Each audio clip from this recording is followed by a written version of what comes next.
بسم اللہ الحمد للہ الصلاۃ والسلام علی رسولہ الکریم اما بعد ربی اشرح لی صدری ویسر لی امری واحلل عقدۃ من لسانی یفقہوا قولی ربی یسر ولا تعسر وتمم بالخیر آمین یا رب العالمین۔ السلام علیکم ورحمۃ اللہ وبرکاتہ۔ الرحیق المختوم میں آج ان شاء اللہ تعالیٰ ہم اپنا لیکچر نمبر 6 اسٹارٹ کرنے جا رہے ہیں، اور لیکچر نمبر 6 میں آج بھی میرا ٹاپک ہوگا عرب حکومتیں اور سرداریاں۔ لاسٹ لیکچر میں نے آپ لوگوں کے ساتھ بیسیکلی یہ چیز ڈسکس کی تھی کہ عرب میں دو طرح کے حکمران تھے۔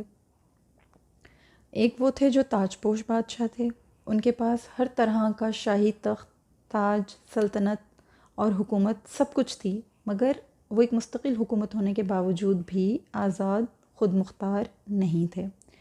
وہ ماتحت تھے۔ کن کے ماتحت تھے؟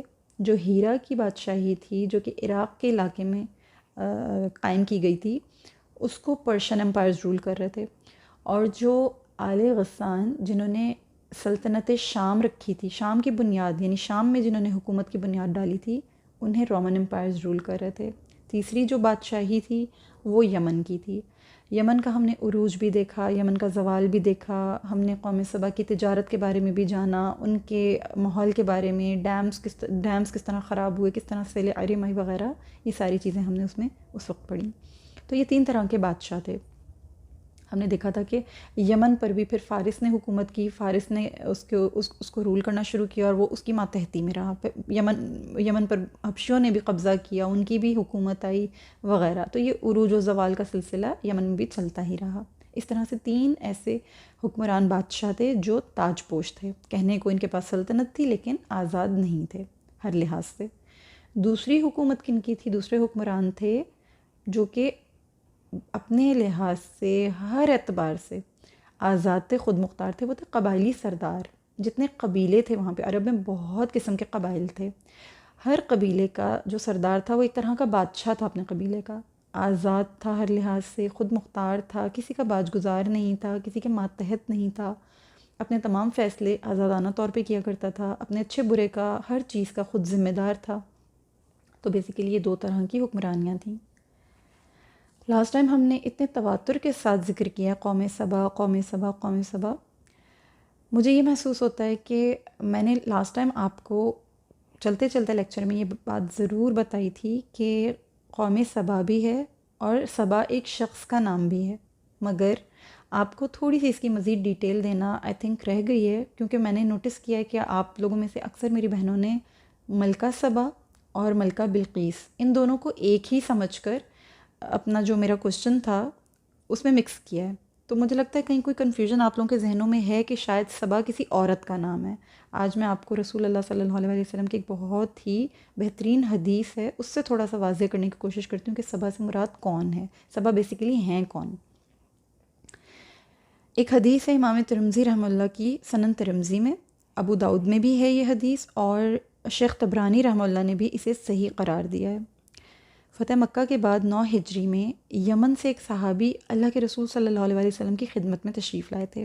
اس وقت غزوہ حنین بھی ہو چکی تھی، فتح مکہ بھی ہو چکا تھا۔ یہ 9 ہجری کی بات ہے جو میں آپ سے ذکر کر رہی ہوں، 9 ہجری کا واقعہ ہے یہ۔ تو وہ اللہ کے رسول کے جو صحابی تھے ان کا نام تھا فروا بن مسیک مرادی غطیفی رضی اللہ تعالیٰ عنہ۔ یہ غطیفی اور مرادی کیا ہے؟ غطیف ایک قبیلہ ہے اور مراد اس کی ایک شاخ ہے۔ یہ یمنی صحابی تھے، یمن سے آئے تھے، اسلام قبول کر چکے تھے، اور یہ جو قطیفی اور مرادی بیسیکلی ان کا قبیلہ اور قبیلے کی شاخ وہ ان کے نام کے ساتھ نسبت رکھتی ہے۔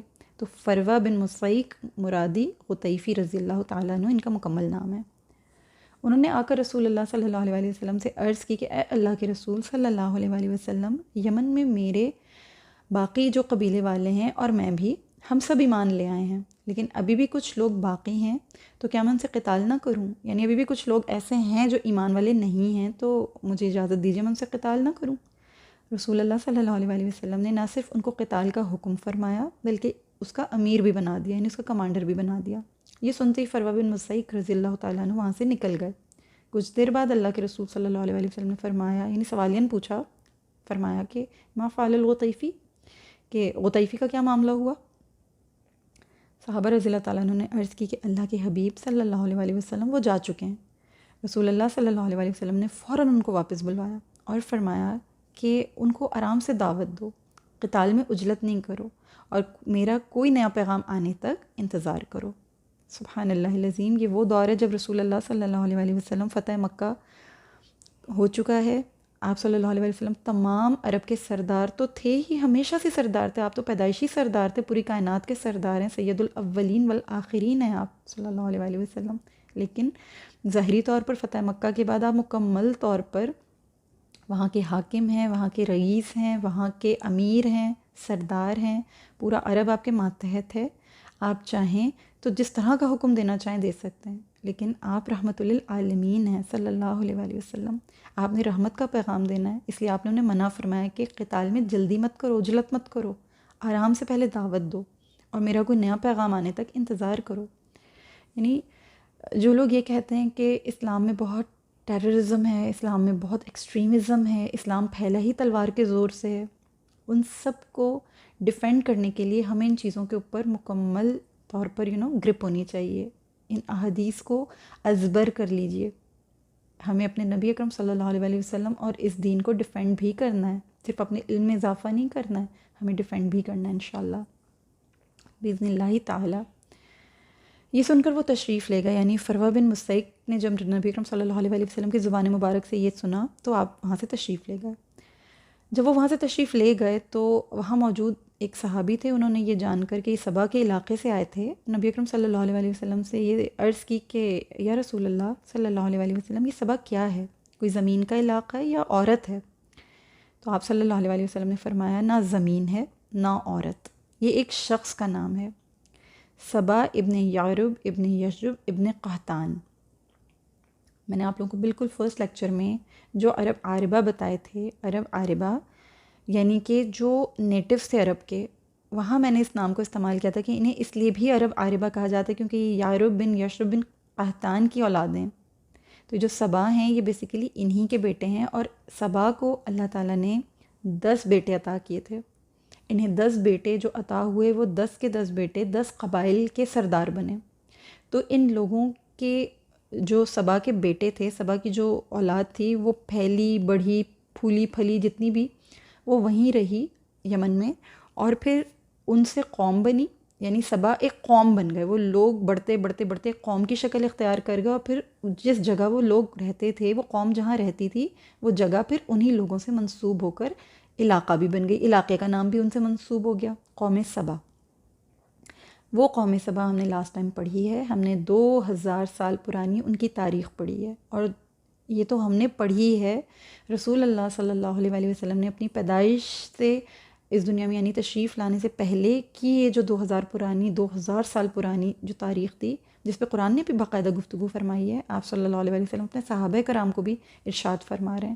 آپ صلی اللہ علیہ وآلہ وسلم نے انہیں باقاعدہ طور پر یہ بات ارشاد فرمائی کہ سبا کے 10 بیٹے تھے، ان میں سے 6 بیٹے یمن میں ہی رہے اور 4 بیٹے ہجرت کر کے شام کے علاقے میں چلے گئے۔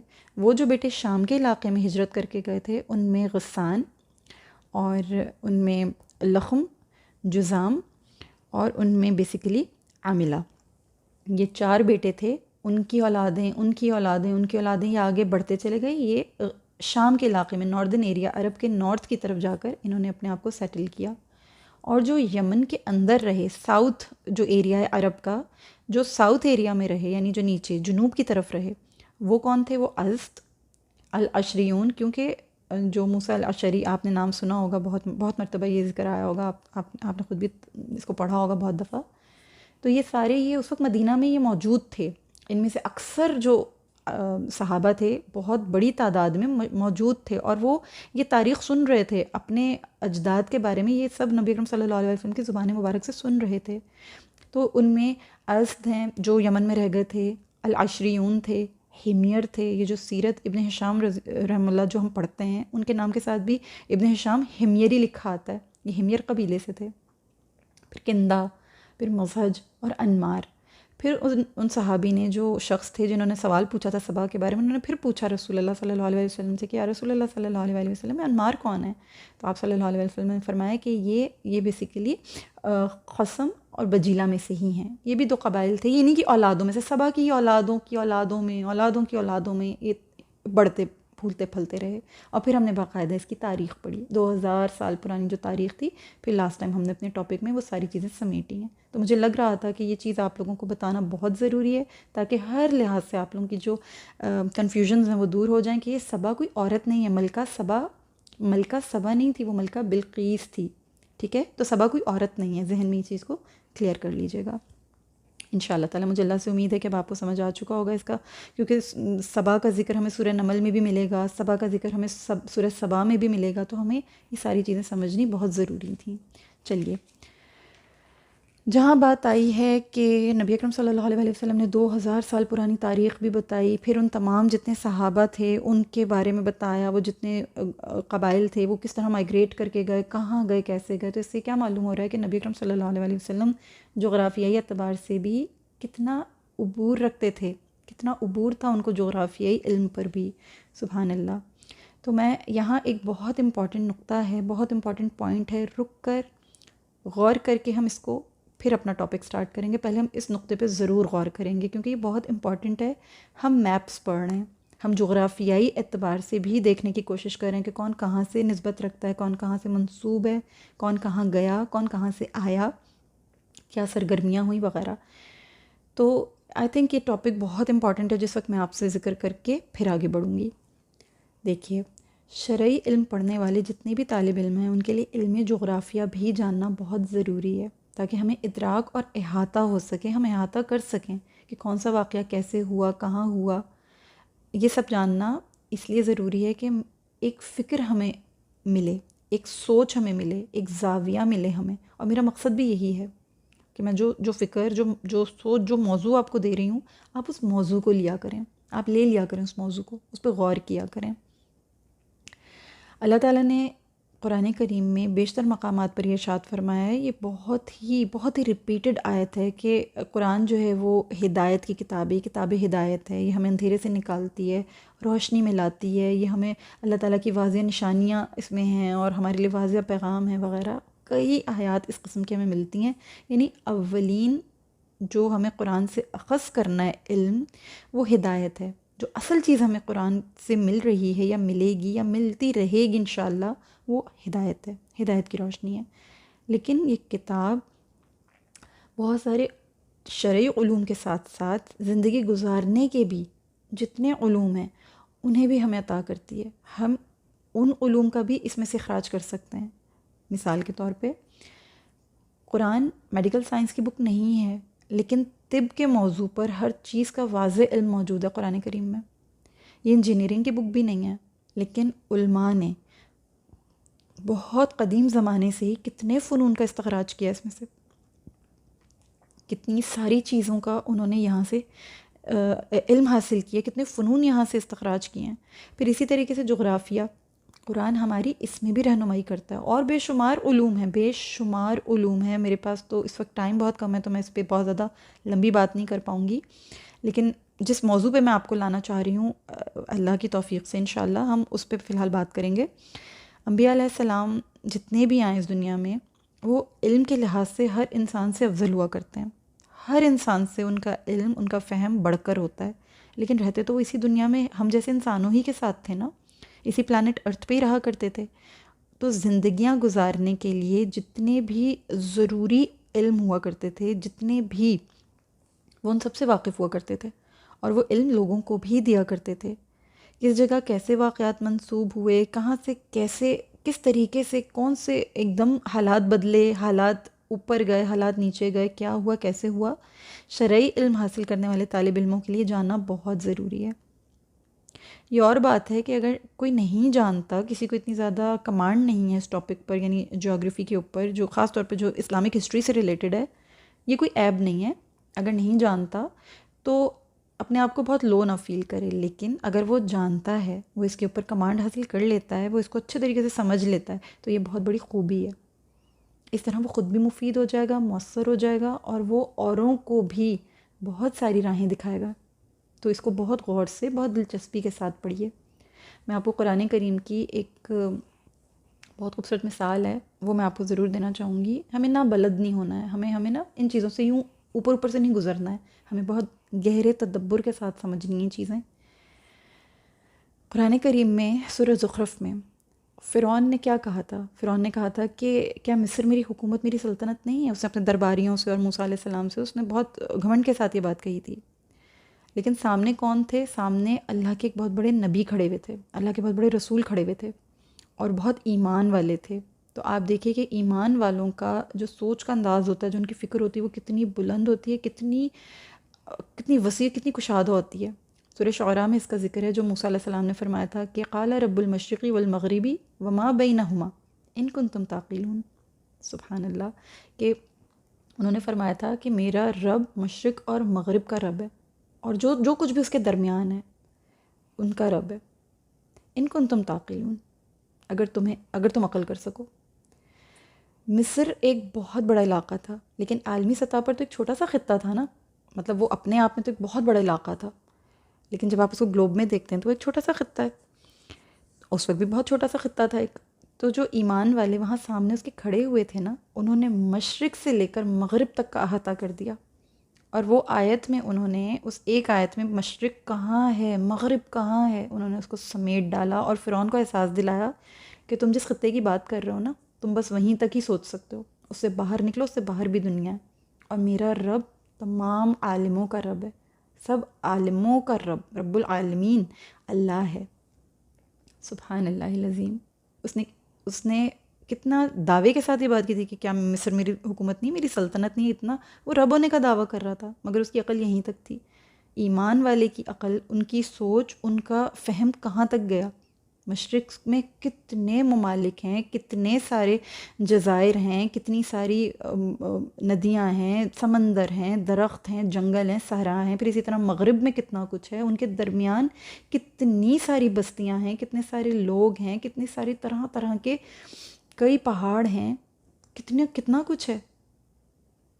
موسیٰ علیہ السلام نے ایک آیت میں تمام کو سامنے لا کے پیش کر دیا، پورا جغرافیہ فرعون کے سامنے لا کے کھڑا کر دیا کہ تم کس کی بات کر رہے ہو، یہ مصر کی بات کر رہے ہو، صرف مصر کی بات کرو، میرا رب تو تمام عالموں کا رب ہے.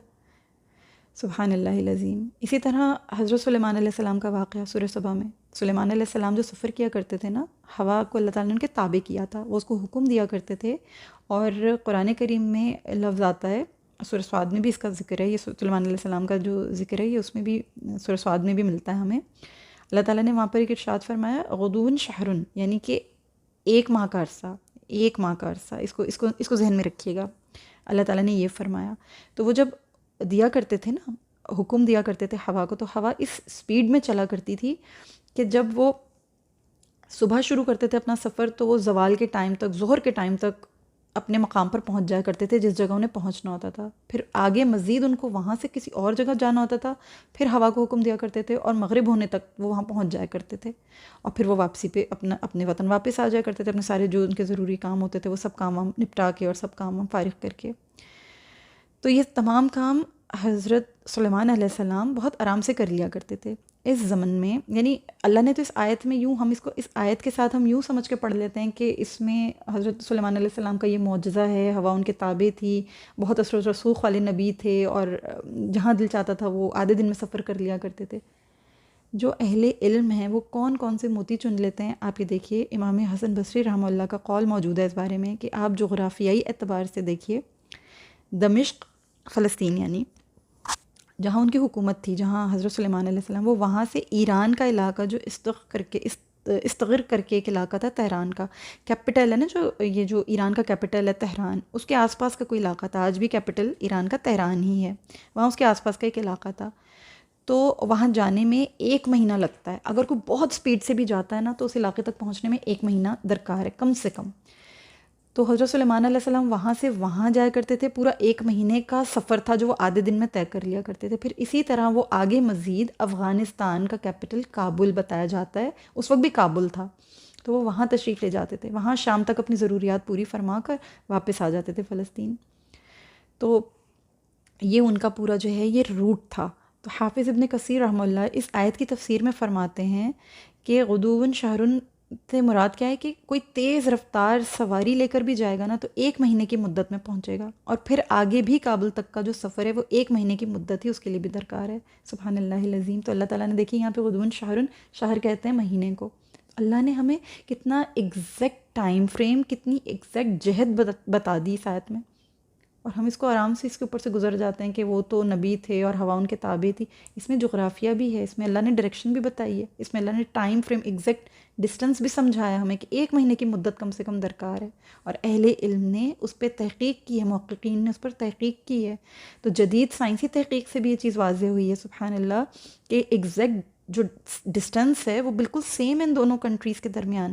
اگر کوئی ہوائی جہاز سے ٹریول کرتا ہے تو 1700 کلومیٹر کا فاصلہ ہے ان دونوں کنٹریز کے درمیان، یعنی کوئی اگر فلسطین سے ایران جاتا ہے اور پھر ایران سے یعنی 1700 کلومیٹر کا وہ ہوائی جہاز کا سفر طے کر کے وہاں پہنچے گا، اور پھر اگر وہاں سے وہ آگے کابل جانا چاہے گا تو وہاں سے بھی 1700 کلومیٹر ہی کا ایگزیکٹ سیم ڈسٹنس کور کر کے وہ وہاں پہنچے گا۔ اللہ اکبر! یہ قرآن کی آیات ہیں، یہ فیری ٹیلز نہیں ہیں جو ہم پڑھ رہے ہیں۔ ہمیں اتنا علم ہونا چاہیے، قرآن کی آیات میں سے ہمیں ان ساری چیزوں کو جاننا چاہیے۔ ہمیں اتنا نابلد نہیں ہونا ہے، ہمیں اتنا لائٹ نہیں لینا ان چیزوں کو۔ میں میلبرن میں بیٹھ کے، آپ یو ایس اے، یو کے میں بیٹھ کے، مڈل ایسٹ، رشیا، افریقہ، کینیڈا، ان کنٹریز میں بیٹھ کے ہم حبشہ کو کیا اپنے میپس میں ڈھونڈیں گے؟ نہیں ڈھونڈ سکتے۔ ہم حبشہ کو اس وقت گلوب کے میپ میں بھی نہیں ڈھونڈ سکیں گے۔ ہمیں پتہ ہونا چاہیے کہ حبشہ کون سا علاقہ تھا جہاں مسلمانوں نے ہجرت کی تھی، اور وہ ہجرت وہ جدہ کے پورٹ پہ پہنچے تھے، وہاں پر پوری بندرگاہ تھی، وہاں سے انہوں نے کشتیوں میں بیٹھ کے ریڈ سی کو ٹریول کر کے حبشہ پہنچے تھے، جو اس وقت ایتھوپیا، سوڈان، صومالیہ، یہ پورے علاقے ہیں۔ تو وہ کس طرح کشتیوں میں بیٹھ کے، اتنی خطرناک زیر آب چٹانیں تھیں ریڈ سی میں جو بحر احمر ہے، وہاں پہ کتنی طوفانی ہوائیں چلا کرتی تھیں، کس قسم کا ماحول ہوگا، کتنا خوف، کتنا سہم، پیچھے اتنی بڑی دشمن کی فوج پیچھا کر رہی ہے، تعاقب کر رہی ہے، جان سے مار دینے کے در پہ ہو چکے ہیں وہ مسلمانوں کے، وہ ٹریول کر کے حبشہ پہنچے تھے۔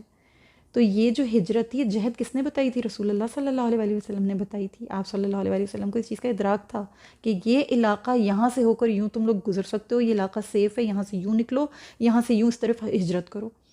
اللہ کا پیچھے حکم بے شک موجود تھا۔ اللہ تعالیٰ نبی اکرم صلی اللہ علیہ وسلم کو وہی بھیج رہے تھے، وہی آ رہی تھی آپ صلی اللہ علیہ وسلم کے پاس، مگر آپ صلی اللہ علیہ وسلم نبی ہیں، سید الانبیاء ہیں، آپ کو تمام انسانوں سے زیادہ علم عطا کیا گیا ہے۔ اس علم میں جغرافیائی علم بھی موجود ہے، قرآن رہنمائی کرتا ہے اس کی۔ تو ہمارے پاس کم سے کم بحیثیت شرعی علم کے طالب علم اتنا فہم ہونا چاہیے، اتنا ادراک ہمیں ہونا چاہیے۔ اس دور میں نہ تو میپس تھے، نہ نیویگیٹرز تھے، نہ ہائی ویز تھے، نہ سائن بورڈز تھے، نہ بل بورڈ، کچھ بھی نہیں تھا۔ ایون آپ یہ دیکھیے کہ انسانی عقل اور شعور کو اللہ تعالیٰ نے اتنا بہترین طریقے سے ڈیزائن کیا ہے کہ چھوٹے سے بچے کو بھی آپ ایک علاقے میں لے کر جائیں، وہ بھی سمجھ جاتا ہے، اس کو بھی پتہ چل جاتا ہے کہ اس گلی سے نکلیں گے، یہاں سے یوں ٹرن ہوں گے، یہاں سے یوں جائیں گے، یہ ہمارا گھر ہے، یہاں ہمیں آنا ہے، یہاں سے ہمیں جانا ہے۔ وہ نیند میں بھی کبھی اگر سفر کرے گا، نیند میں بھی اگر وہاں سے جانے لگیں گے، ہم نیند میں بھی اس کو گزاریں گے وہاں سے، وہ پہچان جائے گا گلی وہ نہیں تھی، یہ تھی۔ اس کو یہ عقل ہے، اللہ نے ایسے ڈیزائن کیا ہے انسان کی عقل کو۔ ہدہد کو کس نے یہ عقل دی تھی؟ ہدہد ایک دفعہ تو چلا گیا اڑتا اڑتا کہ ٹھیک ہے، ملکہ سبا جو جہاں پر حکومت تھی صنعاء کے علاقے میں، یمن میں، جہاں پہ ان کا رول کرتی تھیں، وہ وہاں پہنچ گیا، وہاں جا کے دیکھ لیا کہ وہاں شرک ہو رہا ہے، بڑا ہی پراسپیرس علاقہ ہے۔ لیکن جب دوبارہ اس کو خط دے کے بھیجا گیا تو ہدہد کو کس نے نیویگیشن پہ لگایا ہوا تھا؟ اس کے پاس کہاں سے یہ عقل آئی، یہ فہم اس کو کس نے دیا؟ اللہ سبحانہ و تعالیٰ نے انسان کو یہ شعور دیا ہے۔ اسی طرح انسانوں کو بھی یہ شعور دیا ہے کہ ایک دفعہ آپ جس علاقے سے گزر جاتے ہیں، اگر آپ بہت حاضر دماغی کے ساتھ سمجھنے کی کوشش کریں تو آپ کو وہ چیزیں یاد رہتی ہیں۔ ہمیں یہ چیزیں یاد رکھنی ہیں، ہم تھوڑا سا غور کریں، تھوڑا سا رکیں، تھوڑا سا دھیان دیں تو قرآن کریم کی آیات، ان سے متعلق احادیث ہمیں کئی معلومات کے خزانے فراہم کرتی ہیں۔ ہمیں ان کو اپنے دامن میں بھرنا ہے۔ یہ بہت امپورٹنٹ بات تھی، کیونکہ میں میپ سمجھا رہی ہوں اور اکثر آپ میں سے میری بہنیں مجھے بہت داد بھی دے رہی ہیں، الحمدللہ ثم الحمدللہ، اور خود بھی سیکھنا چاہ رہی ہیں، شوق سے سیکھنا چاہ رہی ہیں۔ تو یہ ہم سب کے لیے آنکھیں کھول دینے کا ٹاپک ہے۔ قرآن رہنمائی کر رہا ہے ہماری، ہمیں سیکھنا ہے، ہمیں سمجھنا ہے انشاءاللہ تعالیٰ۔ بہت امپورٹنٹ بات تھی، اس بات کو بتائے بغیر میں آگے نہیں بڑھنا چاہتی تھی۔ بہرحال اللہ کرے آپ تک یہ چیز پہنچ گئی ہو، جو موضوع میں نے آپ کو دیا وہ موضوع آپ لے لیں مجھ سے، آپ کو اس چیز کا انشاءاللہ تعالیٰ اللہ شوق پیدا کرے۔ چلیے اب ہم پڑھیں گے ہیرا کی بادشاہی۔ جو تاج پوش بادشاہ ہم پڑھ رہے تھے ان میں پہلے بادشاہ ہم پڑھ چکے ہیں یمن کی بادشاہی کے بارے میں. آج ہم پڑھیں گے ہیرا کی بادشاہی. ہیرا عراق کا ایک علاقہ ہے بیسیکلی, ٹھیک ہے. اس کی جو بادشاہی ہے اس کو مولانا صفی الرحمن مبارک پوری نے رحیق المختوم کتاب میں 3 ادوار میں ڈیوائڈ کیا. بیسیکلی 3 دور بتائے جاتے ہیں. اس میں جو پہلا دور ہے وہ دور بیسیکلی سائرس یا ذوالقرنین کا ہے, ٹھیک ہے. ان کے یہ جو سائرس ہے یا ذوالقرنین ہے, اس کے تقریباً اس بادشاہ کے 5 نام آتے ہیں تاریخ کی کتابوں میں. تو ایک ہے خورس, ان کو خورس بھی کہتے ہیں. ایک ان کو کہتے ہیں کوروش کبیر. ایک ان کو سائرس کہتے ہیں, کہ ان کو ذوالقرنین کہتے ہیں. اور ایک ان کو نخار منشی کر کے بھی سم تھنگ کچھ ان کا نام ہے. بہرحال ہمیں جو نام آسان لگے ہم وہی نام لیں گے. زیادہ کامن ہمارے لیے سائرس ہے یا ذوالقرنین ہے, ٹھیک ہے. تو ہم یہ نام لے لیتے ہیں. تو جو ذوالقرنین کی جو حکومت تھی یہ تقریباً یہ آپ یوں سمجھیے کہ یہ 557 قبل مسیح سے لے کر 529 قبل مسیح تک کا یہ زمانہ جو ہے یہ انہی کی فارس کی ہی حکومت تھی. یہ انہی کی حکمرانی چل رہی تھی, سائرس کی یا یوں کہہ لیں ذوالقرنین کی. اور یہ یوں کہہ لیجئے کہ یہ نبی اکرم صلی اللہ علیہ وآلہ وسلم سے تقریباً 1100 یا 1000 سال پہلے کی یہ جو بات ہے, یہ اتنا ٹائم پہلے قبل مسیح کا زمانہ بتایا جا رہا ہے. اس دور میں سائرس کی حکومت تھی یا کہہ لیجیے ذوالقرنین کی حکومت تھی. اور جو ان کا جو اپنا یہ جو وقت بتایا گیا ہے نا, یہ 557 سے لے کے 529, تو یہ تقریباً 28 سال کا عرصہ بنتا ہے. لیکن نبی اکرم صلی اللہ علیہ وسلم کی پیدائش سے تقریباً 1000 سال پہلے کا یہ واقعہ ہے, یہ جب یہ ان کی حکومت تھی, ٹھیک ہے. یہاں سے ہم بات کو پڑھنا شروع کر رہے ہیں. یہ پہلا دور ہے. یہ اتنی مضبوط حکومت تھی کہ ان کے مقابل آنے کی کسی میں بھی جرت نہیں تھی. بہت ہی کامیاب حکومت چل رہی تھی.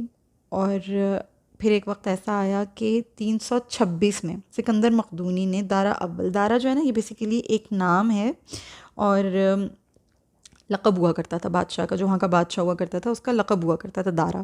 جیسے دارا اول ہوتا ہے, دارا ثانی, دارا سوم, دارا ثالث وغیرہ وغیرہ, اس طریقے سے. جیسے کسرا اول, کسرا ثانی, کسرا ثالث وغیرہ. تو دارا بھی ایک بادشاہ کا نام ہوا کرتا تھا, اور اس کے ساتھ پھر اول, ثانی, ثالث وغیرہ لگا کرتا تھا. تو سکندر مقدونی نے ایک بادشاہ تھا دارا اول, اس کو شکست دے کر فارسیوں کی طاقت توڑ دی. پہلے یہ بہت اچھا رول کر رہے تھے, پھر اس نے سکندر مقدونی نے ان کو شکست دے کے ان کی طاقت توڑ دی.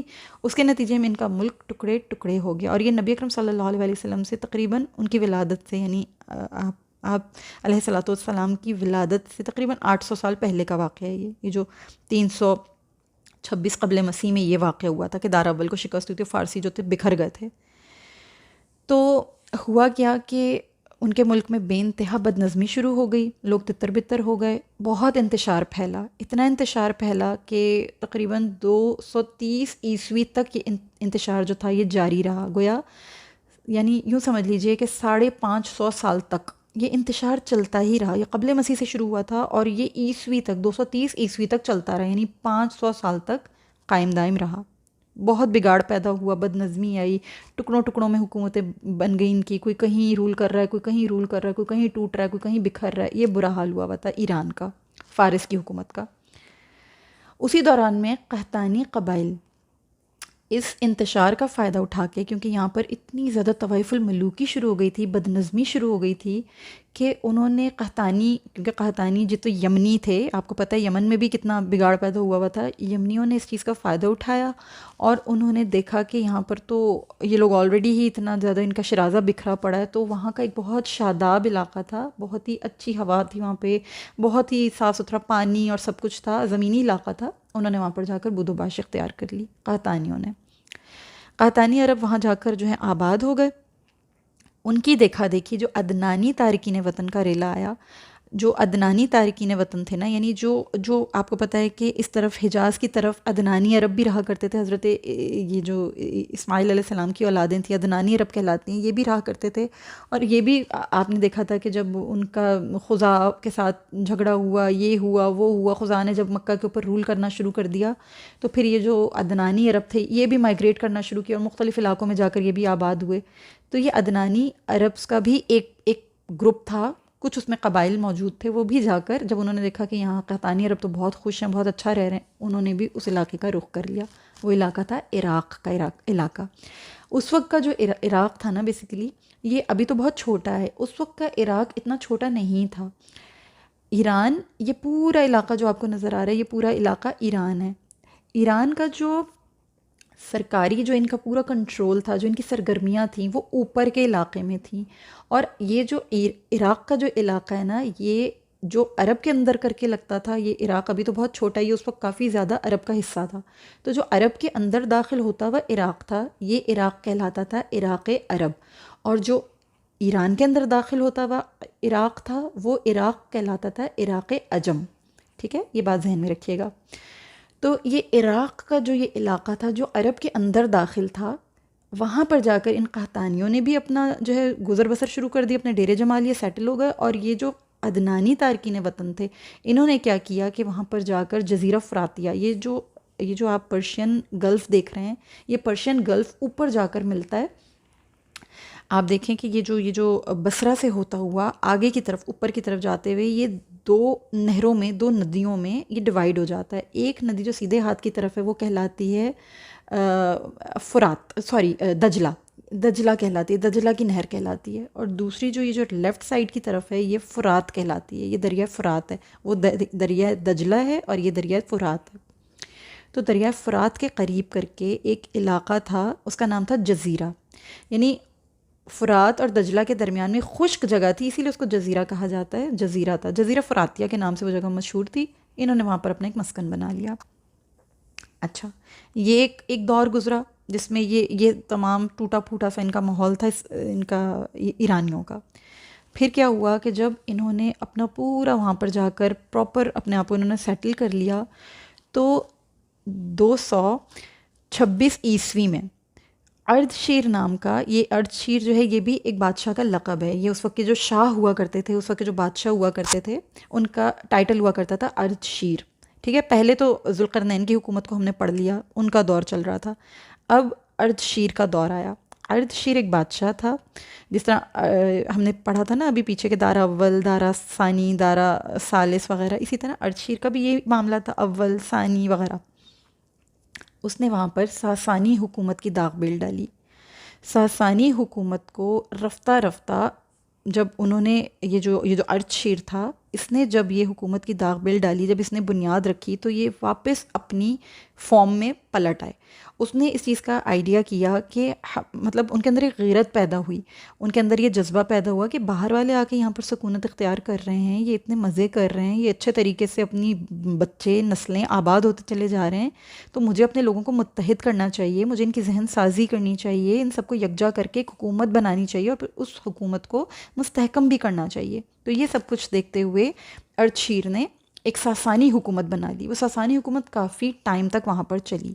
پھر اس نے کیا کیا کہ اس ساسانی حکومت نے فارسیوں کی شرازہ بندی کر کے نا اپنے ملک کی سرحد پر آباد عربوں کو زیر کیا. یعنی جو ان کے ملک میں اب آ رہے ہیں مائگریٹ کر کے آئے چلے جا رہے ہیں، اس نے روکا.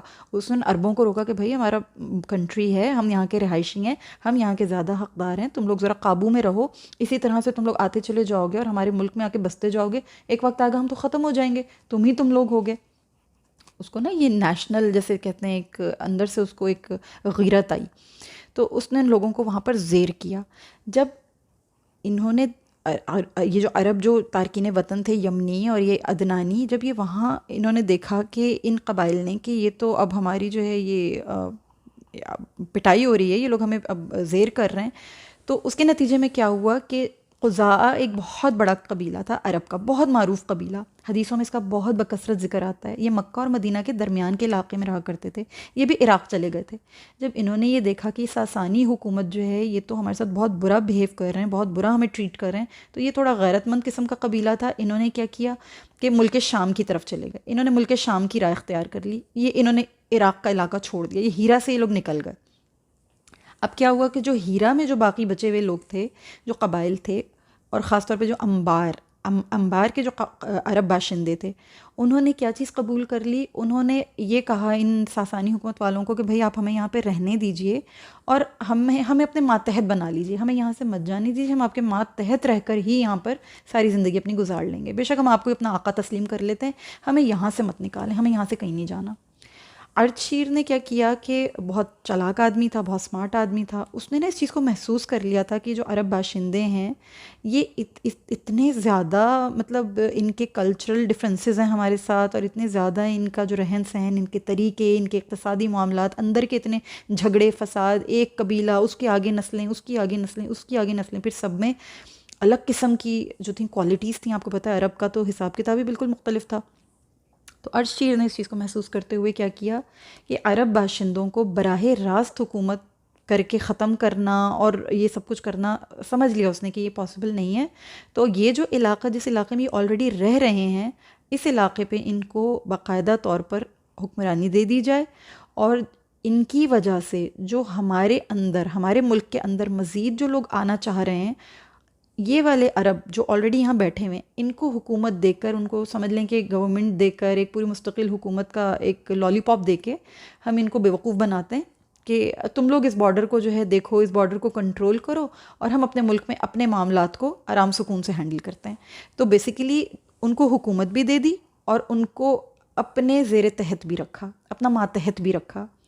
تو یہ جو عربس تھے ان میں موسٹلی کون تھے؟ بادیات العراق. بادیہ کہتے ہیں جنگل کو، صحرا کو.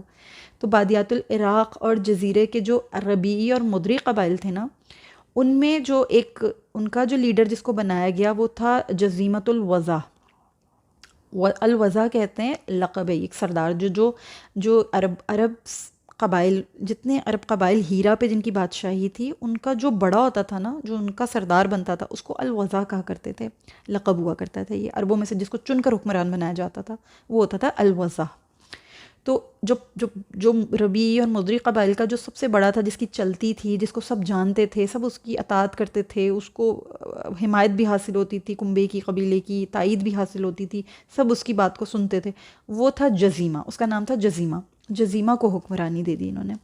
اور ارشیر نے بیسیکلی اس لیے کیا تھا کیونکہ وہ یہ جانتا تھا کہ جب ہمارا رومیوں سے ٹاکرا ہوگا، جب ہمارا ان سے واسطہ پڑے گا، ان سے ہمارا کسی جھگڑے میں یا کسی بھی معاملے میں اختلاف ہو جائے گا، تو وہاں پر جو شام میں موجود عربز ہیں ان کو ہم ہینڈل نہیں کر سکتے، ہم ان سے نہیں ٹکرا سکتے، کیونکہ عرب وہاں پہ بھی جا کے، شام میں بھی جا کے انہوں نے سلطنت قائم کر لی تھی. آلدو وہ رومیوں کے انڈر تھے، لیکن وہاں پر بھی ایک پراپر حکومت تھی، ایک سلطنت تھی. تو انہوں نے بھی اس چیز کو دیکھا اور اپنا فائدہ یہاں تلاش کیا کہ پھر یہاں ہم بھی عربوں کو ہی ٹکا لیتے ہیں. عرب یہاں پہ ٹک کر، عرب یہاں پر رہ کر ان سامنے والے عربس کے ساتھ خود لڑیں گے، بھڑیں گے. ہم اپنے لوگوں کو کیوں ہلاک کروائیں، ہم اپنے لوگوں کو کیوں بیچ میں جنگ میں دھکیلیں. جب بھی کوئی معاملہ ہوگا، بگاڑ پیدا ہوگا، تو ہم ان دونوں بھائیوں کو ہی لڑوائیں گے. اس سے یہ ہوگا کہ ہمارے لوگ سیف اینڈ ساؤنڈ رہیں گے، یہی پاگلوں کی طرح لڑتے رہیں گے، جھگڑتے رہیں گے، ہم اپنے مفاد استعمال کرتے رہیں گے، ہم ان سے اپنے فائدے لیتے رہیں گے. اور پھر جتنی یہ جو لوٹ کھسوٹ ہوتی تھی، جتنے بھی باغی ہوتے تھے، جو جنگل کے باغی ہوتے تھے، عربس میں جتنے یہ قبیلے ہوتے تھے جو لوٹ مار کیا کرتے تھے، ان سب کو بھی یہ عربز ہیں، یہ اپنی نیچرز کو جانتے ہیں، یہ اپنے لوگوں کی نیچرز کو جانتے ہوئے ان کو خود ہی ہینڈل کر لیں گے، خود ہی ان کو کنٹرول کر لیں گے. یہ تمام فائدے ارشیر کو سمجھ آ گئے تھے.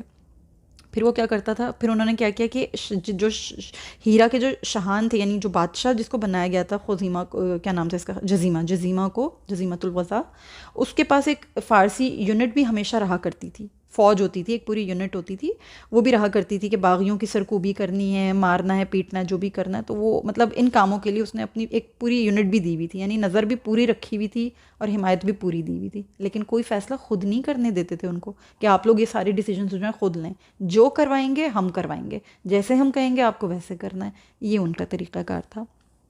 ٹھیک ہے، چلیے اب آگے کا جو دور بتایا جا رہا ہے اس میں یوں ہوا کہ اب یہ جو 226 عیسوی کا جو میں نے آپ سے جو زمانہ ذکر کیا ہے، یہ تقریباً ولادت رسول صلی اللہ علیہ وسلم سے تقریباً 400 سال کے آس پاس کا وقت ہے.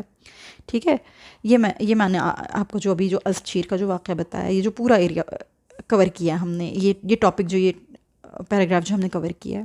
اس کے بعد کیا ہوا، اب تقریباً یہ جو 200 جس کو کہتے ہیں 68 یعنی 68 268 سنی عیسوی کے عرصے میں کیا ہوا کہ جزیمہ فوت ہو گیا. یہ جو جزیمت الوضع تھا نا، جو بڑا تھا ان کا، ہیرا کی جس کے پاس حکمرانی تھی، جو عرب قبیلے کا جو سب سے بڑا بادشاہ تھا، وہ ہو گیا فوت، وہ اللہ کو پیارا ہو گیا.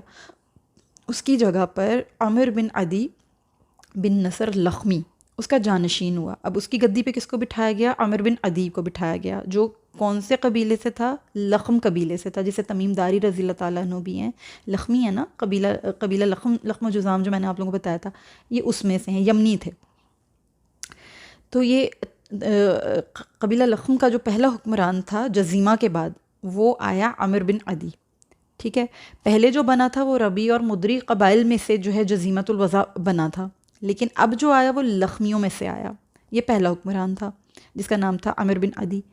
اور ادھر فارس میں جس کی حکومت تھی وہ ابھی ارتشیری تھا. ٹھیک ہے، پورا کا پورا جو اس کے ہاتھ میں جو وہ تھا کنٹرول تھا، وہ ارتشیر کے ہاتھ میں تھا، شاپور نام تھا اس کا. ٹھیک ہے، یہاں پر لخمی قبیلے کا عامر بن عدی آ گیا، وہاں پر شاپور آ گیا. ارتشیر ہی ابھی ان کا جو ٹائٹل ہے ارتشیر ہی چل رہا ہے، یہ شاپور وہاں پہ آ گیا.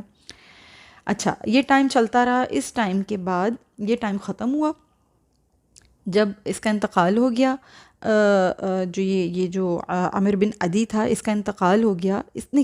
یہ جو شاپور تھا، شاپور اور شیر جو تھا، اس کا جب انتقال ہو گیا، اس کے بعد کون آیا؟ قباز بن فیروز آیا.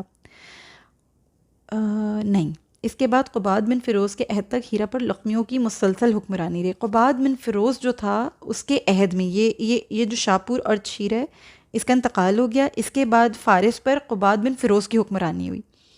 وہاں فارس پہ قباد بن فیروز کی حکمرانی رہی، اور ہیرا میں لخمی ہی چل رہے ہیں، لخمیوں کی ہی اولادیں آ رہی ہیں. یعنی فارس میں چینج آیا. ایک بادشاہ جو شاپور تھا ارچیر، وہ انتقال کر گیا، اس کے بعد قباز جو تھا وہ گدی پہ بیٹھا. لیکن یہاں پر لخمی ہی چل رہے ہیں، لخمیوں پہ ہی اتنا زیادہ جو ہے تخت و تاج جو تھا وہ مہربان تھا کہ لخمی ہی میں حکمرانی مستقل چل رہی ہے. وہاں فارس میں جب قباز کا دور تھا نا، قباز بن فیروز کا زمانہ تھا، تو ایک شخص وہاں پر ظہور پذیر ہوا، اس کا نام تھا مزدق. قباز کے زمانے میں ایک شخص فارس میں ایسا آیا، ایسا بدبخت شخص آیا، اس کا نام مزدق تھا. وہ بہیت کا علمبردار تھا. بہیت کس کو کہتے ہیں؟ ننگاپن، فحاشی، عریانیت، ولگیرٹی. وہ اس کا علمبردار تھا. بے انتہا بد فطرت شخص تھا. اس نے آ کے قباز اور اس کی پوری رعایا کو نا، جو پوری اس کی جو اوپر اس کے بیٹھے ہوئے جتنے بھی وزیر تھے، اس کے ماتحت تھے، اوپر سے لے کر جو تخت پہ بیٹھے ہوئے قباز بن فیروز سے لے کر نیچے تک جو عام عوام تھی، عام رعایا تھی، ان سب میں اس نے گندگی پھیلا دی. اس نے بے انتہا فحاشی عام کر دی، گندگی پھیلا دی. اور مزدقی جتنا بھی یہ اس کا جو پیغام تھا، اس کی جو گندگی تھی، وہ سب کے سب ان لوگوں نے قبول کر لی. مذہب کی طرح انہوں نے اس کو اختیار کر لیا. سب اس گندگی میں مبتلا ہو گئے. باپ کو بیٹی کی حیا نہیں رہ گئی، بیوی کو شوہر کا کوئی حرمت نہیں رہ گئی، بھائی بہن کے ساتھ بہنیں بھائی، مطلب استغفر اللہ العظیم، گندگی کا اور ولگیرٹی کا ایک طوفان آ گیا وہاں پر. قباز نے ہیرا کا جو بادشاہ تھا اس وقت، اس کا نام تھا منظر بن مائسمہ. ٹھیک ہے، منظر بن مائسمہ اس وقت ہیرا کا بادشاہ تھا. اس کو پیغام بھجوایا اس نے، قباز نے، کہ تم بھی یہ مذہب اختیار کر لو. مزدق نے جو یہ جو گندی وبا پھیلا دی ہے نا، تم بھی اس چیز میں ہمارا ساتھ دو، تم بھی اپنے ہیرا میں جو ہے یہ چیز عام کر دو. لیکن منظر کیونکہ عرب تھا، اصلی عرب تھا، وہ اصل جو اس کا جو خون تھا وہ غیرت مند خون تھا. اس کو غیرت آئی، اس نے انکار کیا. اس نے کہا میں یہ گندگی میں تو نہیں افورڈ کر سکتا، ہمارے پاس حرمت ہے، ہم یہ گندگیوں میں نہیں پڑیں گے. تو نتیجہ کیا ہوا کہ قباز نے جب دیکھا کہ یہ تو میرے اگینسٹ آ کے کھڑا ہو گئے، تو میری بات کو انکار کرا، اس نے اس کی جگہ پر اس نے ہٹا دیا. اور ایک دوسرا آدمی جس کا نام حارث بن عمر بن حجر کندی تھا، اس کو ہیرا کی حکمرانی سونپ دی. آپ کو اگر یہ نام مشکل بھی لگے نا، تو بس آپ موضوع کو سمجھیں کہ موضوع کیا ہے. آپ کوئی نام کنفیوز کر رہے ہوں تو آپ ان ناموں میں ضروری نہیں کہ الجھ کے رہ جائیں. یہ نام مشکل ہیں، یہ نام آسانی سے یاد ہو بھی نہیں سکتے. 4-5 مرتبہ پڑھنے اور سننے کے بعد سمجھ آتا ہے یہ سارا ٹاپک. میں کوشش کر رہی ہوں کہ اس کو آسان سے آسان کر کے آپ کو سمجھا دوں. آپ بس یہ یاد رکھیے کہ جب منظر بن مائسمہ شریف آدمی تھا، ہیرا کا بادشاہ، ہیرا کا حاکم تھا، اس کو جب قباز جو ایک فارس کا گندا بادشاہ تھا، اس نے مزدق کی گندگی کو قبول کر لیا تھا. اس نے جب دیکھا کہ منظر تو بہت شریف آدمی ہے، تو اس نے اس کو ہٹا دیا کرسی سے، اور جو مزدقی گندگی کا جو ایک اور جو فالوور تھا، اس کا نام حارث تھا، حارث کو بٹھا دیا. یہ حارث کندہ قبیلے سے تعلق رکھتا تھا، اس کو ہیرا کی حکمرانی سونپ دی. ٹھیک ہے، یعنی ابھی بھی یمنی ہی ہے، ابھی بھی عرب ہی بادشاہ ہے، لیکن اب لخم میں سے نہیں ہے، اب کندہ قبیلے میں سے آ گیا ہے. ٹھیک ہے، تو یہ چیز اس کو حکمرانی سونپ دی. وقت گزرتا رہا، اب کیا ہوا کہ تیسرا دور شروع ہوا، یہ گندگیاں چل رہی ہیں، منظر بن مائسمہ شریف آدمی تھا، اس کو ہٹا دیا، حارث ایک بدبخت انسان تھا، اس کو بٹھا دیا، اب یہ گندگی وہاں پر عام ہو گئی۔ اللہ کے رسول صلی اللہ علیہ وسلم کے دور کا ایک شخص تھا جس کا نام تھا نوشیرواں۔ قباز جو تھا مر گیا، قباز ختم ہو گیا، اب وہاں کا جو بادشاہ تھا، اب جو حاکم ہوا کرتا تھا، اس کا اب ٹائٹل اردشیر نہیں تھا، اب وہاں کے بادشاہ کا ٹائٹل ہو گیا کسریٰ، اور کسریٰ نوشیرواں کا دور آ گیا۔ قباس چلا گیا، فارس کی باغ ڈور کس کے ہاتھ میں آئی؟ کسریٰ نوشیرواں کے ہاتھ میں۔ یہ نہایت شریف انسان تھا، نہایت عادل بادشاہ تھا، نہایت اچھا حکمران تھا۔ اس کے دور میں غریبوں کو، امیروں کو، سب کو انصاف بھی ملتا تھا، اور سب کی بات کو یہ اپنے دربار میں بلا کے اپنے پاس بٹھا کے سنا کرتا تھا۔ اس کے اوپر بہت ساری کتابیں لکھی گئی ہیں، بہت سارے اس کے اوپر چھوٹے چھوٹے چھوٹے کتابچے لکھے گئے ہیں۔ شیخ سعدی رحمہ اللہ نے بھی اپنی گلزار میں اس کے بارے میں بہت اچھے کلمات میں لکھا ہے۔ یہ بہت اچھا عادل بادشاہ تھا، اس کو ٹائٹل ملا تھا عادل، یہ عدل کیا کرتا تھا، نیک فطرت کا انسان تھا، فطرت پر تھا۔ اسے اس مذہب سے سخت نفرت تھی، یعنی یہ جو مزدقی مذہب تھا، یہ جو گندگی ولگیرٹی تھی، نوشیرواں کو اس سے بہت الجھن تھی۔ اس نے جس دن وہ کرسی پہ بیٹھا، اس نے اسی دن مزدق کو اور اس کے تمام جتنے بھی فالوورز تھے سب کو، ایک بہت بڑی تعداد تھی، ایک دن میں ہی ان کو سب کو قتل کروا دیا۔ اس نے ایک دن کی بھی مہلت نہیں دی ان کو کہ یہ لوگ معافی ہی مانگ سکیں، یہ اس بات پر جو ہے یہ توبہ ہی کر لیں۔ اس نے بالکل کسی کو مہلت ہی نہیں دی، اس نے جس دن آیا اسی دن سب کا صفایا کیا فی الفور۔ یہ جو فطرت پہ لوگ ہوتے ہیں نا، وہ کبھی بھی جو فطرت کے خلاف جو باتیں ہوتی ہیں ان کو کبھی بھی پسند نہیں کرتے۔ یہ صرف مسلمانوں میں نہیں، غیر مسلموں میں بھی یہ چیز اللہ نے رکھی ہے۔ جو فطرت پہ ہوتا ہے نا، وہ گندی باتوں کو، غیر فطری باتوں کو کبھی بھی قبول نہیں کرتا، پسند ہی نہیں کرتا۔ اسی لیے آپ دیکھیں کہ جو نان مسلمز فطرت کے بہت قریب ہیں، جو اچھے کو واقعی اچھا کہتے ہیں اور بری چیز کو واقعی بری چیز مانتے ہیں، وہ بہت جلدی اسلام کی دعوت کو قبول کر لیتے ہیں، وہ جلدی ریورٹ ہو جاتے ہیں، کیونکہ ان کے اندر فطری طور پر یہ شعور موجود ہوتا ہے کہ اچھائی اچھائی ہے، برائی برائی ہے۔ کئی ایسے نان مسلمز ہیں جو ابھی بھی پورک کو اور وائنس کو اور ان ساری چیزوں کو اوائڈ کرتے، نہیں یوز کرتے، نہیں کھاتے، گندی باتوں کو، بری باتوں کو، ولگیرٹی کو، فحاشی کو اتنے خوش دلی سے قبول نہیں کرتے ہیں، برا مانتے ہیں، برا سمجھتے ہیں۔ نیوزی لینڈ کے لوگوں میں نے یہ چیز دیکھی تھی، وہاں پر روڈز پر اوپنلی میں نے کبھی بھی، اللہ سن رہا ہے 8 سال ہو چکے ہیں، میں نے کبھی کسی قسم کی کوئی بےہودگی اپنی آنکھوں سے نہیں دیکھی تھی۔ وہ لوگ کہتے تھے کم آن مین، شو سم کلاس، اگر بہت ہی پرابلم ہے تو جاؤ روم بک کرواؤ، روڈز پہ جانوروں کی طرح بیہیو مت کرو۔ میں نے اپنے 8 سال کی جو میری وہاں کی رہائش تھی، میں نے وہاں پر روڈز پہ انٹل اینڈ انلیس کہ وہ بالکل ہی فلتھی رچ گوروں کا علاقہ ہو، میں نے عام پبلک کو بےہودگی کرتے ہوئے نہیں دیکھا اپنی آنکھوں سے۔ کچھ ایسے نان مسلمس ہیں جن میں ابھی بھی کچھ کلاس باقی ہے، باقی جو فطرت سے دور لوگ ہیں وہ تو کہیں پر بھی ہوں، ان کے لیے کچھ نہیں کہا جا سکتا۔ بہرحال یہ جو نوشیرواں ہے، یہ بہت ہی اچھا انسان تھا، یہ فطرت پر تھا، تو اس کو اس چیز کا نا، اس کو احساس تھا۔ جیسے اللہ تعالیٰ نے سورہ نور میں زنا کے لیے رجم کرنے کا حکم دیا ہے، سورہ نور میں اللہ تعالیٰ نے جو 5 مراحل بتائے ہیں نا، اپنی اصلاح کرنے کے لیے، تربیت کرنے کے لیے، برائیوں کو روکنے کے لیے، معاشرے کی برائیاں، اپنی اصلاح اور یہ ساری چیزیں، تو 5 مراحل ہیں اس میں۔ سب سے پہلا جو مرحلہ ہے نا، جو فی الفور الفور کرنے کا ہے، وہ کیا ہے کہ زانی کو رجم کر دو۔ یعنی یہ اتنا بڑا گناہ ہے، اللہ نے پہلی ہی جو دی ہے نا، جو پہلی ہی جو صلاح دی ہے اس سورہ نور میں، وہ یہ دی، پہلا مرحلہ یہ بتایا گیا کہ اس گناہ کو فوراً ختم کرو، اس کو بالکل بھی نہیں چھوڑو۔ نظر جھکانا بہت بعد میں بتایا گیا ہے، چوتھے نمبر پر، تقریباً 5 مراحل بتائیں، چوتھے نمبر پر نظروں کو جھکانے کا مرحلہ اللہ تعالیٰ نے بیان کیا ہے۔ بہت خوبصورت اس کے سورہ نور کے بہت خوبصورت مضامین ہیں۔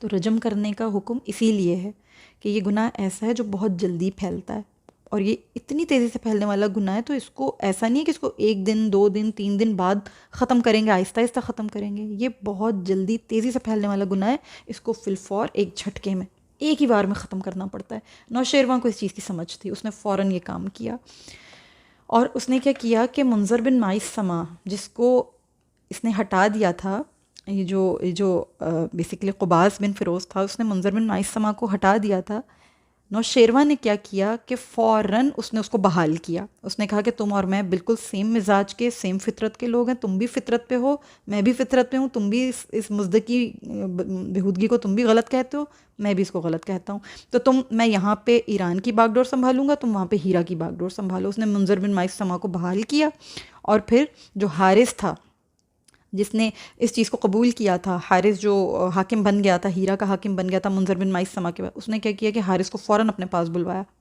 نوشیروان نے اس نے کہا حارث فوراً میرے دربار میں جو ہے وہ حاضر ہو. لیکن حارث جو تھا، کیونکہ وہ بغیرت انسان تھا، بے شرم انسان تھا، بے شرم ہمیشہ ڈرپوک بھی ہوتے ہیں، جو کیریکٹر لیس ہوتا ہے وہ ڈرپوک بھی ہوتا ہے. وہ ڈرپوک آدمی تھا، وہ بھاگ کے بنو کلب کے علاقے میں چلا گیا. بنو کلب بھی عربس کا ایک پورا ٹرائب تھا، ان کے علاقے میں وہ چلا گیا، وہیں رہ کر پوری زندگی گزار دی. اس نے ان کا سامنا نہیں کیا، نوشیروان کے دربار میں وہ پیش ہوا ہی نہیں. وقت گزرتا رہا. منظر بن مائسمہ کے بعد کئی اولادیں آئیں منظر کی کئی اولادوں میں ایک اولاد آئی جس کا نام تھا نعمان بن منظر. نعمان بن منظر جو تھا اسے اب حکمرانی دی گئی، وہ حکمرانی میں آیا.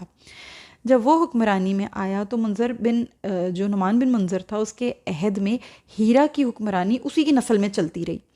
ٹھیک ہے، تو اب کیا ہوا کہ اس ایرا میں ایک شخص تھا جس کا نام تھا زید بن عدی عبادی.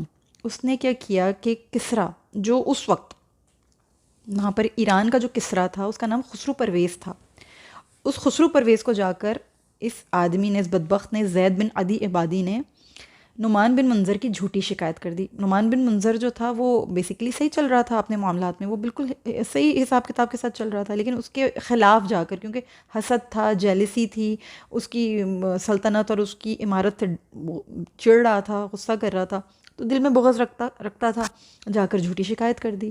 کسریٰ جس کا نام خسرو پرویز تھا اس کو بہت غصہ آیا، اس نے اسی وقت غصہ کیا اور نعمان کو اپنے پاس طلب کر لیا.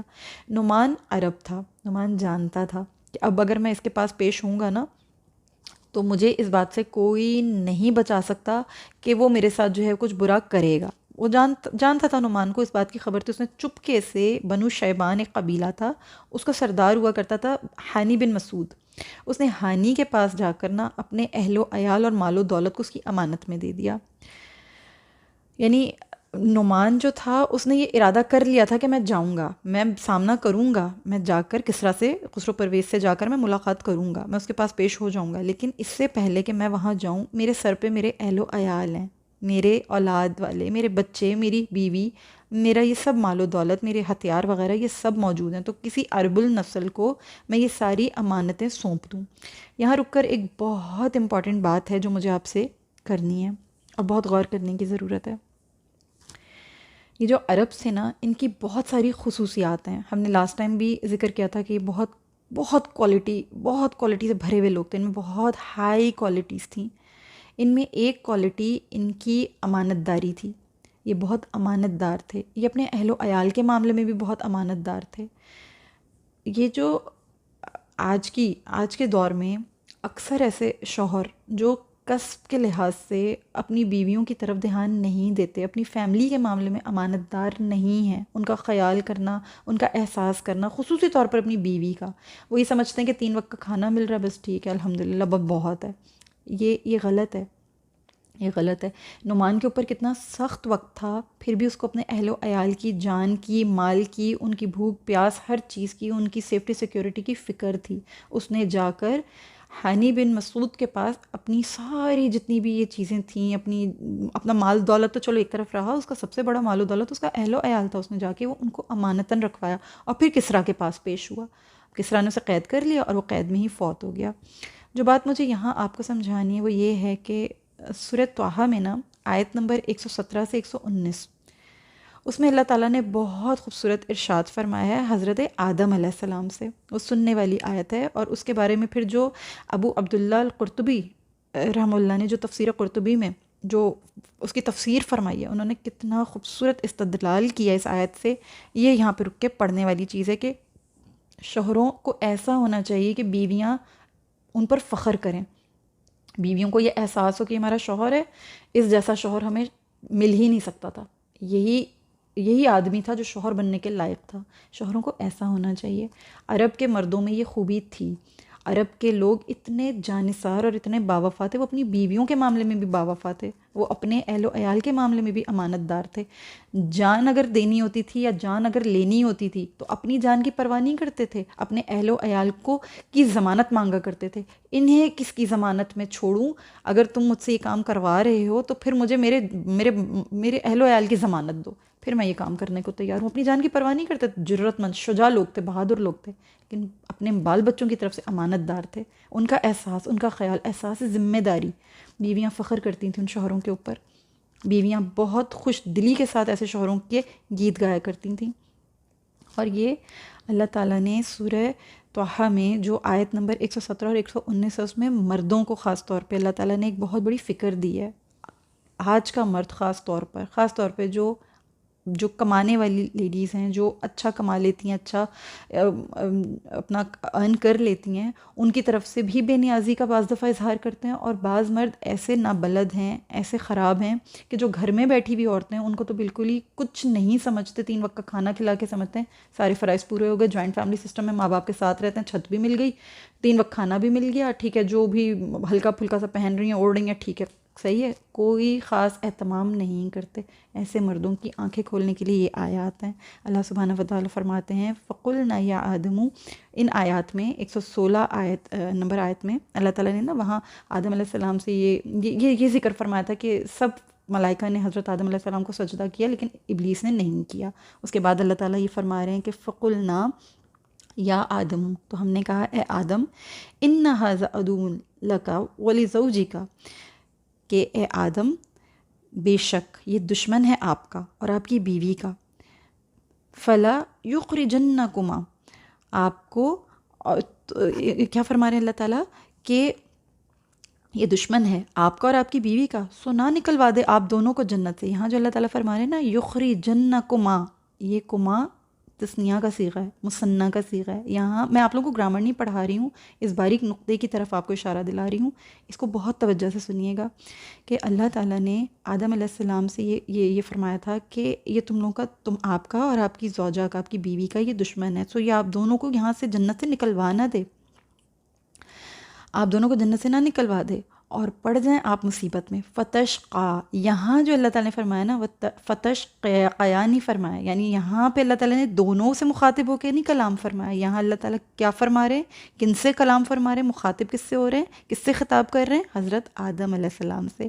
جنت سے نکلوانے کے بارے میں دونوں کا ذکر کر رہے ہیں کہ یہ آپ کا کھلا دشمن ہے، یہ آپ دونوں کو نہ نکلوا دے جنت سے، پھر پڑ جائیں آپ مصیبت میں۔ آپ مصیبت میں پڑ جائیں کیوں؟ کیونکہ آگے سنیے اللہ تعالیٰ یہ ارشاد اللہ نے کیوں فرمایا، کیوں خالصتاً آدم علیہ السلام سے اللہ تعالیٰ مخاطب ہوئے، اس لیے مخاطب ہوئے اللہ تعالیٰ کہ اللہ تعالیٰ نے یہ فرمایا ان لک الا تجوع فیہا، کہ یقیناً یہاں مطلب آپ کو یہ آسائش ہم نے دی ہوئی ہے نا کہ یہاں آپ بھوکے نہیں رہتے ہو، یہاں آپ کو کھانا ملتا ہے، یہاں آپ بھوکے نہیں ہو، ان لک الا تجوع فیہا، یہاں آپ کو بھوک نہیں لگتی، ولا تعریٰ، اور یہاں آپ ننگے بھی نہیں ہو، ٹھیک ہے نا، اور نہ آپ ننگے رہتے ہو، یہاں آپ کو لباس بھی ملتا ہے، یہ جنت ہے، یہاں آپ کو طرح طرح کے لباس مل رہے ہیں، یہاں پر آپ کو بھوک بھی نہیں لگتی۔ اگر آپ جنت سے نکالے جاؤ گے فتشقا، مصیبت میں پڑو گے آپ جنت سے نکالے جاؤ گے، اپنے کھانے پینے کا بھی بندوبست کرو گے، ان کے کھانے پینے کا بندوبست بھی کرو گے، اپنی زوجہ کے کھانے کا بندوبست بھی کرو گے۔ فتشقا سے اللہ نے یہ اشارہ دیا ہے کہ جب جنت سے نکالے جاؤ گے یہاں آپ کو بھوک نہیں لگتی، یہاں آپ ننگے نہیں ہو، جب جنت سے نکالے جاؤ گے پھر اپنے کھانے کا بندوبست بھی کرو گے، ان کے کھانے کا بندوبست بھی کرو گے، پھر اپنے پہننے کا، اپنے لباس کا بھی بندوبست کرو گے، اور ان کے پہننے، ان کے لباس کا بھی بندوبست کرو گے، ان کے پہننے اوڑھنے کی ذمہ داری بھی آپ کی ہے۔ فتشقا، آپ مصیبت میں پڑو گے، آپ کو یہ ذمہ داری اٹھانی ہوگی، ان کی ذمہ داری نہیں ہے۔ آگے اللہ تعالیٰ فرما رہے ہیں اور یقیناً یہ بھی، یہ جو یہاں پہ فرما رہے ہیں کہ وَأَنَّكَ لَا تَظْمَأُ فِيهَا وَلَا تَضْحَىٰ، کہ اور یقیناً یہ بھی کہ نہ آپ کو یہاں پہ پیاس بھی نہیں لگتی، آپ یہاں پیاسے بھی نہیں رہتے ہو، اور نہ ہی یہاں پہ آپ کو دھوپ ستاتی ہے، دھوپ بھی نہیں ستاتی آپ کو، وَلَا تَضْحَىٰ، یہاں پر تو دھوپ بھی نہیں ہے، یعنی آپ کو اگر اپنے پینے کے لیے انتظام کرنا ہوگا تو صرف اپنے پینے کے لیے نہیں کرنا، فتشقا، آپ مصیبت میں پڑو گے، اپنا بھی کرو گے، ان کا بھی کرو گے، ان کو بھی پلاؤ گے، خود بھی پینا ہے، ان کو بھی پلانا ہے، اور پھر یہاں دھوپ نہیں ستاتی ہے، لیکن جب جنت سے نکالے جائیں گے نا تو دھوپ ستائے گی، پھر آپ کو کوئی نہ کوئی گھر بنانا پڑے گا، کوئی نہ کوئی مسکن بنانا پڑے گا، کوئی نہ کوئی سکونت کسی نہ کسی جگہ اختیار کرنی پڑے گی. تو پھر گھر بنانا پھر ان کا کام نہیں ہے، آپ مصیبت میں پڑو گے، فتشقا، آپ مصیبت میں پڑو گے، آپ کو گھر بنانا پڑے گا، پھر اپنے لیے بھی بنائیں گے، ان کے لیے بھی چھت کا انتظام کریں گے. سبحان اللہ العظیم. امام قرطبی رحمہ اللہ نے یہاں سے جو جو جو اس آیت کی روشنی میں انہوں نے اپنی تفسیر میں جو استدلال فرمایا ہے وہ یہ فرمایا ہے کہ عورت کے نفقے میں 4 امور ہیں: اطعام والشراب، الکسوہ والمسکن، یعنی کہ اس کا کھانا، اس کا پینا، اس کا لباس اور اس کا گھر. یہ 4 بیسک اس کے نفقے میں موجود امور ہیں. یہ ہر حالت میں ہر مرد کو دینے ہی دینے، ہر حالت میں. اس سے آگے اگر کوئی دینا چاہے تو وہ اس کا احسان ہے، وہ اس پہ اس کو اللہ تعالیٰ اجر عطا کریں گے. لیکن یہ واجبات ہیں جو پورے کرنے ہی کرنے. تو ہر مرد کو اللہ یہ توفیق عطا فرمائے کہ بیوی اس کو پا کر فخر محسوس کرے کہ یہ ہمارا شوہر ہے، اس نے ان ساری باتوں کا ہمارے لیے احساس بھی کیا ہے، خیال بھی کیا ہے. بیویاں فخر محسوس کریں. عربس جو اتنی ساری بیویاں رکھتے ہیں نا، میں ہر عرب کی بات نہیں کر رہی ہوں، میں عمومی طور پر بات کر رہی ہوں. عمومی طور پر جو عام عربز ہیں میں ان کی بات کر رہی ہوں. جو خاص ہیں وہ الگ کیٹیگری ہے، وہ الگ طبقہ ہے، ان کی بات نہیں کر رہی ہوں. میں عمومی طور پہ کہہ رہی ہوں کہ اگر وہ رکھتے ہیں زیادہ بیویاں تو ان کو ان تمام باتوں کا ادراک ہے. وہ پھر ان کے ساتھ یہی سلوک کرتے ہیں کہ یہ 4 واجبات میں انہیں کہیں کسر نہیں دیتے. وہ عورتیں فخر کرتی ہیں ان شوہروں پر. یہ مرد کا اعزاز ہے. اللہ نے اس کو اگر عورت کا قوام بنایا ہے تو اس کا یہ فرض ہے کہ وہ ہر لحاظ سے پھر اس کی نگہبانی کرے، ہر لحاظ سے اس کا احساس کرے. الرجال قوامون علی النساء. تو اللہ تعالیٰ نے بہت ساری اس کے اندر خوبیاں بھی رکھی ہیں مرد ہونے کے ناطے سے. اس کو اعصابی طور پر، جسمانی طور پر، مالی لحاظ سے، ہر لحاظ سے اللہ نے اس کو مضبوط بنایا، اس کو قوام بنایا، نگہبان بنایا. تو اس کو یہ نگہبانی عطا کرنی ہے اپنی بیوی کی طرف، اپنے اہل و عیال کی طرف. اللہ سمجھنے کی توفیق عطا فرمائے، خاص طور پہ ان نااہل شوہروں کو جو یہ سمجھتے 3 وقت کا کھانا کھلا دیا کافی ہے. اللہ محفوظ رکھے اس قسم کے حالات سے. ہر عورت کو اللہ تعالیٰ اپنے گھر کی راحت عطا کرے اور اچھا ساتھ نصیب کرے. آمین یا رب العالمین. اس نے، نعمان نے ان کو امانت میں دیا اور خود جا کے کسریٰ کے پاس پیش ہوا. کسریٰ نے اسے قید کر دیا اور وہ قید میں ہی فوت ہو گیا. نعمان کا قصہ یہاں ختم ہو گیا. اب کسریٰ نے کیا بدتمیزی کی. کسریٰ نے کیا کیا کہ نعمان کو قید میں ڈال دیا، اور جب اس کو قید میں ڈال دیا نا تو نعمان کی جگہ کس کو رکھا؟ ایاز بن قبیصہ تائی قبیلے کا کوئی شخص تھا، اس کو وہاں پر ایاس نام تھا اس کو ہیرا کا حکمران بنا دیا. اور کیا کیا کہ یہ جو ہانی بن مسعود کے پاس جو نعمان کی امانتیں تھیں نا، اس کو حکم دیا ایاس کو کہ وہ طلب کرو، یعنی اس کے بیوی بچے، اس کا مال، ہر چیز نکلواؤ ان کے پاس سے. ہانی غیرت مند شخص تھا. ہانی کیونکہ عرب تھا، اس کو غیرت تھی، اس نے صاف انکار ہی نہیں کیا، اس نے اعلان جنگ بھی کر دیا. اس نے کہا جو ہونا ہے ہو کے رہے، ایسی کم تیسی. اس کو تو تم لوگوں نے ختم کر دیا، لیکن اس کی امانتیں مجھ سے نہیں لے سکتے تم لوگ. اس کی امانتیں میرے پاس ہیں، میں وہ نہیں دوں گا، کسی صورت تم لوگوں کو نہیں دوں گا. اور اس وجہ سے اس نے اعلان جنگ بھی کر دیا. اس نے کہا جنگ کر لو، کرنی ہے تو میں تو نہیں دینے والا. پھر کیا تھا، ایاس اپنے جلو میں کسریٰ کے لاؤ لشکر اور ساتھیوں کو سب کو لے کر آیا وہاں سے. اور ذیقار ایک جگہ ہے یہاں پر اوپر ہے، یہ بصرہ کے اوپر کر کے ایک علاقہ ہے، وہاں پر مطلب عراق میں ہی، وہاں پر گھمسان کی جنگ ہوئی، خطرناک قسم کی جنگ ہوئی. اور وہ پہلی جنگ تھی جس میں بنو شیبان کو فتح حاصل ہوئی اور فارسیوں نے شرمناک شکست کھائی. یہ بہت بڑا واقعہ تاریخ کا، بہت بڑا، یہ جو ہیرا کی تاریخ ہے اس میں جڑا ہوا بہت بڑا واقعہ. اور یہ پہلا موقع تھا جب عرب نے عجم پر فتح حاصل کی تھی. اور یوں محسوس ہوتا ہے کہ گویا فاتحین کے سردار تشریف لے آئے تھے. رسول اللہ صلی اللہ علیہ وسلم اس دنیا میں تشریف لا چکے تھے اور پیدائش کے تھوڑی دنوں بعد کا واقعہ ہے یہ. تو آپ صلی اللہ علیہ وسلم کی پیدائش ہیرا پر ایاس کی حکمرانی کے 8ویں مہینے میں ہوئی تھی. سبحان اللہ العظیم. فاتحین کے سردار تشریف لے آئے تھے، پورے جگ، پوری کائنات کے آقا تشریف لے آئے تھے. اور یہ پہلی فتح تھی جب عجم نے جو ہے شکست کھائی تھی عرب سے. تو جب انہوں نے عربس کو دیکھ لیا کہ عربس تو بہت پاورفل ہیں، عربس تو ایسے ہیں کہ انہوں نے تو جب یہ ایک ہو جائیں تو پھر تو یہ کسی کے بھی نہیں رہتے. تو ایاس کے بعد کسریٰ نے کیا کیا، ایاس مارا گیا، ایاس ختم ہو گیا. کسریٰ نے یہ جو خسرو پرویز تھا، اس نے کیا کیا کہ ہیرا پر اس نے پھر ایک فارسی حاکم کو مقرر کیا جس کی حکومت تقریباً 632 عیسوی تک جو ہے، سنی عیسوی تک جو ہے مطلب اس نے حاکم مقرر کیا. لیکن 332 عیسوی میں لخمیوں کا اقتدار پھر بحال ہوا. اب یہ 632 عیسوی، ناٹ 332، 632 عیسوی میں لخمیوں کا اقتدار پھر دوبارہ بحال ہو گیا. اور پھر اب یہاں پر جو آیا نا لخمی جو حاکم آیا، وہ آیا منذر بن معرور، اس نام سے جو ہے مطلب لخمی قبیلے کا ہی ایک شخص آیا. اس نے آ کے باغ ڈور سنبھال لی ہیرا کی دوبارہ سے. لیکن ابھی یہ اقتدار جو تھا یہ اس کو سنبھلے ہوئے، کیونکہ اتنی ٹوٹ پھوٹ چکی تھی ان کی کمر کہ اوبویسلی اقتدار جو ہے یہ بہت زیادہ سٹیبل نہیں تھا. صرف 8 مہینے ہوئے تھے کہ خالد بن ولید رضی اللہ تعالیٰ عنہ عہد صدیقی میں، یعنی یہ جو 632 سن عیسوی ہے، اس میں یہ کہ اللہ کے رسول صلی اللہ علیہ وسلم اس دنیا سے پردہ فرما چکے تھے، انتقال فرما چکے تھے، اور مطلب فی الفور بہت ہی جلدی عہد صدیقی سٹارٹ ہو گیا تھا. تو عہد صدیقی ہی میں خالد بن ولید رضی اللہ تعالیٰ عنہ جو ہیں انہوں نے ان کو سنبھلنے نہیں دیا. یہ جو لخمیوں نے دوبارہ سے جو بحال کیا نا ہیرا کی حکمرانی کو، تو خالد بن ولید رضی اللہ تعالیٰ عنہ اسلام کا صلہ رواں لے کر ہیرا میں داخل ہو گئے، اور پھر 2 یا 3 سال کے اندر اندر پورا عراق اسلامی خلافت کا حصہ بن گیا. یہ بہت بڑا واقعہ تھا، یہ بہت بڑا قصہ تھا جو اس ہیرا کی تاریخ سے وابستہ تھا. یہ پڑھنا ہمیں بہت ضروری تھا کیونکہ نبی اکرم صلی اللہ علیہ وسلم کی پیدائش سے پہلے یہ واقعہ اس سرزمین سے منسلک ہے. پھر اس کے علاوہ ہمیں یہ دیکھنا تھا کہ وہاں پر جو 1000 سال سے جو حکومت چل رہی تھی اسلام سے پہلے کن کی تھی، وہاں کیا حالات تھے. الحمدللہ ہم نے اس ٹاپک کو بھی کور کیا ہے. اللہ سے دعا ہے کہ آج جتنا بھی سیکھا ہے، جتنا بھی پڑھا ہے، جتنا بھی پڑھایا ہے، آپ کو اللہ تعالیٰ اس کو سمجھنے کی توفیق عطا کرے، اس کو میرے اور آپ کے لیے صدقہ جاریہ بنائے، ہمارے ذخیرہ آخرت میں اس کا اضافہ کرے. آمین یا رب العالمین. السلام علیکم ورحمۃ اللہ وبرکاتہ.